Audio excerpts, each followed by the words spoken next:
What would happen if I took the best player of all time and put him on the worst team in the NBA?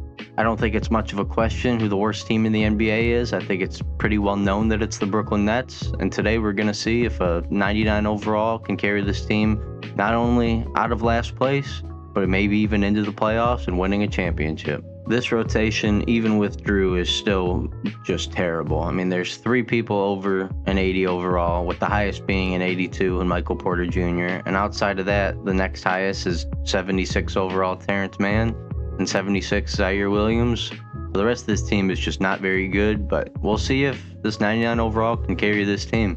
I will not be controlling anything that the Nets front office wants to do, so if they for some reason want to trade Drew, that is not on me. This entire thing is just a simulation to see if Drew can carry this team. Alright, I will see you guys at the trade deadline. At the trade deadline, we're currently sitting at 31-18, putting us at 4th in the Eastern Conference and 9th in the NBA as a whole. Drew is currently averaging 33 points, 13 rebounds, and 11 assists, while still putting up almost 3 steals a game with 2 blocks. He's turning the ball over a little more than I thought he would, while still fouling almost 4 times a game. But he is shooting incredibly efficient, which is not surprising at all. Drew is currently in 2nd in points per game, only behind Shai Gilgeous-Alexander. 2nd in rebounds per game, only slightly behind Jokic. 1st in assists and 1st in steals, and currently tied for 4th in blocks per game, which is incredibly impressive at the point guard position. Alright, I will see you guys at the end of the season.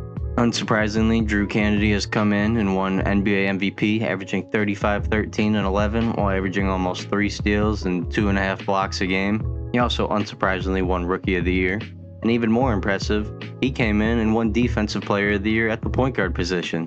I mean, looking at the stats, it's not surprising, but being able to do this at 6'6" is pretty impressive. He, of course, obviously finished on All-NBA First Team and All-Defensive First Team. But the most impressive part of it all is the fact that Drew took the Brooklyn Nets, highly regarded as the worst team in basketball, to a 55-27 record, putting them top of the Eastern Conference and 3rd in the NBA as a whole. In the first round, we will be taking on the Toronto Raptors.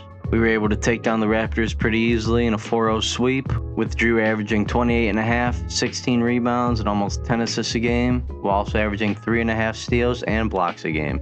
In the second round, we'll be going up against the Cleveland Cavaliers, who I think will be a much tougher matchup. We were able to take them down pretty easily in a 4-1 fashion, with Drew Kennedy closing it out with a 47, 18, and 20 assist game. In the conference finals, we'll be facing off against the Knicks to see if Drew can carry this Brooklyn Nets team into the NBA Finals. After taking down the Knicks in 5, averaging 25, 11, and 10, Drew and the Brooklyn Nets will be facing off against the Los Angeles Clippers in the NBA Finals. The Nets are currently down 3-2 despite a 40-19 and 12 outing. After being down 3-2 in Game 6, Drew was able to put up a 28-point triple-double to force a Game 7.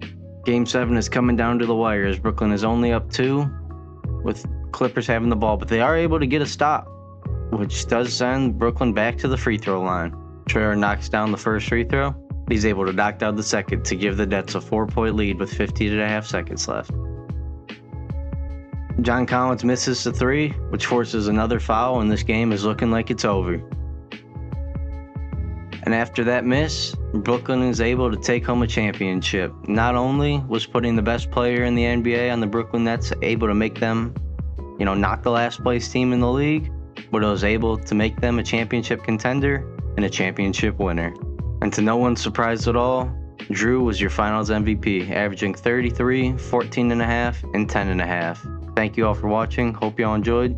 See you next time. Peace.